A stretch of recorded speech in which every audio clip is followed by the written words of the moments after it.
Bir kör tanıyıram. Gözü körsa da, özü kör deyil.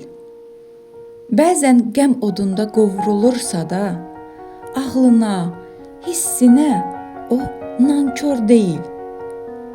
Gecəli gündüzlü yazır, oxuyur, ağlının gözü ilə o görür, duyur. Ancaq biri də var, kör deyilsə də gözü görmür. Dostu göz önündə öldürülsə də görmədim deyir. Yaxşıya ortaqdır, yamanı görmür. O saata baxır, zamanı görmür. Fikrini, hissini ucadan deməz. Bəzən gördüyünü görmək istəməz. Gözləri görməyən kör deyil hələ. Görmək istəməyən kördür deyərdim. Belə müqəvvaya, belə cahilə həyatın özü də gördür deyərdim.